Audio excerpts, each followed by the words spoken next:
नमस्कार। वैद्य सुश्रुत गाडगिल, व्यावहारिक आयुर्वेद भाग 16,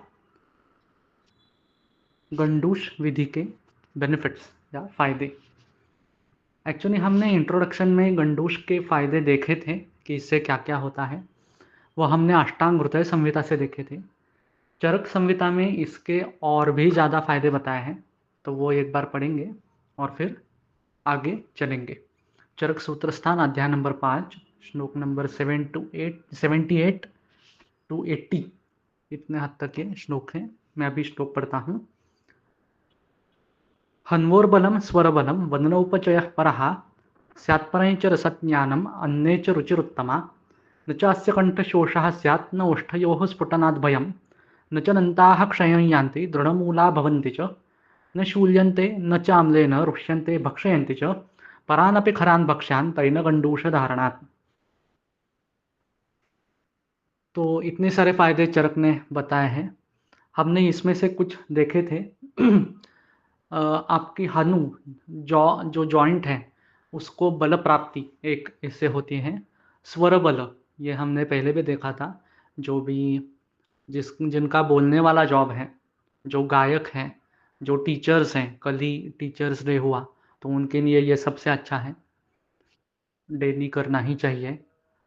जो क्लासेस लेते हैं, जो इन्फॉर्मेशन टॉक्स पर बोलते रहते हैं, उनमें स्वर का बल ये निर्माण करता है। वदन उपचय, उपचय मतलब चेहरे पर अच्छी खासी हुई मसल टोनिंग जो है हम कहते हैं, तो वो इससे अच्छा बनता है। रस का ज्ञान, आप जो भी खाते हो उसका अच्छी तरीके से ज्ञान और उसका बोध होना, ये चीज़ें भी इससे होती हैं। आपका गला सूखना, ओठों का सूखना या ओठ जो विदीर्ण होते हैं, रुक्षता आ जाती है, तो वो होना, ये सब इसका भय इससे नहीं रहता। सबसे बढ़िया जो फ़ायदा है वो दंत के ऊपर है। दाँतों का क्षय जो होता है वो इससे नहीं होता। दाँत जो धीरे-धीरे कम-कम होते हैं, जो एनामेल जो दाँतों के ऊपर होता है वो धीरे-धीरे आपका क्षय हो जाता है, तो वो इससे नहीं होता। दृढ़ मूल दंतों के मूल जो हैं वो दृढ़ होते हैं, उसमें स्थिरता, कठिनता आ जाती है।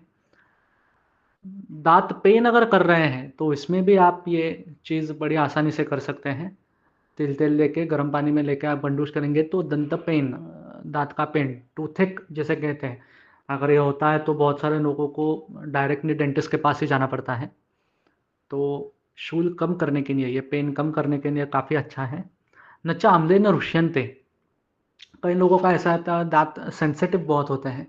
सेंसोडाइन टूथपेस्ट वगैरह की ऐड हमने देखी है। तो इसमें भी ये, अगर आप अम्ल रस का कुछ खाते हैं, खट्टा-मीठा कुछ खाते हैं, तो झंझनाहट सी फ़ील होती है, तो इसमें भी ये गंडूश अच्छा काम करता है। परानपि गृहान् भक्ष्यान् भक्षयन्ति, और अन्य जो खाने में कठिन चीज़ें हैं, जैसे कि अखरोट हैं, इक्षु हैं, ईख है, इसका मूल है, तो ये पहले लोगों का आदत थी कि डायरेक्ट दाँत से तोड़कर खाएँ। अभी हमारे दाँत इतने कमज़ोर हुए हैं कि हम बाहर से निकाला हुआ उसका रस पी लेते हैं। किसी की क्षमता या कैपेसिटी बहुत कम लोगों की है कि डायरेक्ट ईख खा सके या अखरोट तोड़ सके। वो एक कहावत जो है, मसूड़ों में जान तो दाँतों की शान। तो वो मसूड़ों में जान जो लानी है वो गंडूश धारण से लाते हैं। तो इससे अच्छा बढ़िया प्रिवेंटिव विकल्प दाँतों के लिए, दाँतों के मसूड़ों के लिए और ओवरऑल आपका मुख का स्वास्थ्य है उसके लिए हो ही नहीं सकता। तो ये तैल गंडूश, तिल तेल, प्लेन तिल तेल लेना है और उसके साथ गंडूश विधि जो मैंने बताया था, उस विधि से आपको गंडूश नित्य करने की चीज़ है। धन्यवाद।